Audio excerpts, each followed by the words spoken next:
Hello সবাই। মামা please আমি বলি, বল। জানো আমরা সুন্দরবন এসেছি, কিন্তু ওখানকার এত ভালো খাবার খেয়ে আমি তো মনেই পড়ছিল না যে আমি সুন্দরবন এসেছি না বিয়ে বাড়ি এসেছি। কি ভালো চিংড়ি মাছগুলো, আর এত বড় বড় সাইজ, হেভি খেতে ছিল। মহারানী, আপনি এখনো সুন্দরবনেই আছেন, এখনো বাড়িতে যাননি। হ্যাঁ, আজকে সকাল সকাল আমাদের পুরো টিম আমরা বেরিয়ে পড়েছি সুন্দরবন যাওয়ার উদ্দেশ্যে। দেখতেই পাচ্ছ, ক্যানিং লোকালে উঠে পুরো গল্পের মেজাজে সোজা চলে আসলাম ক্যানিং। আর ক্যানিং এসে যার যার ব্যাগ বস্তা পুরো তার দায়িত্বে। যেন আগের দিন সুন্দরবন যাবো বলে আমার তো ঘুমই হয়নি। একদমই তাই, স্কুলে যাওয়ার হলে যে কতবার ডাকতে হয়, আর আজকে সকালে উঠে উনিই আমাকে ডাকছে, মাম্মাম ওঠো। ক্যানিং নামার সাথে সাথে আমাদের দায়িত্ব শেষ, কারণ আমাদের দুদিনের দায়িত্ব আমরা ছেড়েছি আজকে নন্দন ট্যুরিজমের উপরে। তো তারা দেখতেই পাচ্ছে আমাদের ব্যাগটা খুব যত্ন সহকারে গাড়িতে তুলে দিল, আর আমরা গাড়িতে উঠে নিশ্চিন্তে একটা ঘুম দিয়ে সোজা চলে গেলাম আমাদের গন্তব্যে। আর এখান থেকে আমাদের যাত্রা হবে আজকে শুরু। লঞ্চ ঘাটে চলে এসেছে, বাচ্চা কাচ্চা ব্যাগ বস্তা নিয়ে আমরা তো উঠেই পড়লাম। আর বিশ্বাস করো, এই যে সামনের জায়গাটা রয়েছে, এখানে বসে পা ছড়িয়ে সবাই মিলে আড্ডা দিতে দিতে চা খাওয়া কিংবা কফি খাওয়া কিংবা টিফিন খাওয়ার এটার মজাই কিন্তু আলাদা।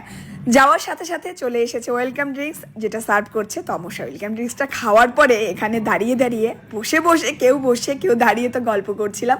কিছুক্ষণের মধ্যে চলে আসলো আমাদের টিফিন, আর টিফিনে ছিল এরকম গরম গরম লুচি, আলুর দম, তার সাথে মিষ্টি। খেতে যে ঠিক কতটা টেস্টি ছিল আশা করি আমার মুখের এক্সপ্রেশন দেখেই সেটা বুঝতে পারছিলে। ব্যাস, সেখান থেকে চলে গেলাম নিচে। চলো নিচটা তোমাদের একটু ঘুরিয়ে দেখাই। মা জানো এটা কি সুন্দর, ওখানে আবার শোয়ার জায়গাও আছে, সেখান থেকে আবার জলও দেখা যায়। কিন্তু আমার একটা ইচ্ছে ছিল জলে চান করবো আর জলটা ধরবো।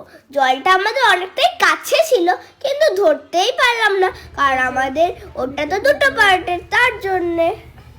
বাবারে বাবা, গলার যে অবস্থা, বিছানায় বসে চাটা কি কোনোভাবে মিস করা যায়? খেয়ে নিলাম গরম গরম চা, আর তার সাথে সাথে আমরা বেরিয়ে পড়েছিলাম দুটো টুরিস্ট পয়েন্ট দেখার উদ্দেশ্যে। এই যে দেখতে পাচ্ছি আমার পেছনে, ওকে আমরা বলি টুনি লাইট, যেহেতু টুনি বড় হয়েছে, টুনির পুরো ডুপ্লিকেট কপি, তার থেকেও 1 ডিগ্রি উপরে। এটা হচ্ছে আমাদের টুনি লাইট।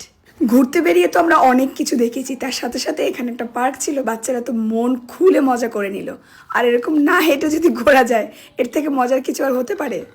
সেখান থেকে আসার সঙ্গে সঙ্গে আমাদেরকে দিল কাপল ফ্রাই। ওটা তাপল না, ওটা তপসে ফ্রাই। তারপরে যে দেখতে পাচ্ছ দুজন মিলে মানে যত রকম দুষ্টুমি আর কি বসে বসে করা যায় সবটুকুই করছে। সাথে সাথে চলে আসলো আমাদের দুপুরে খাবার।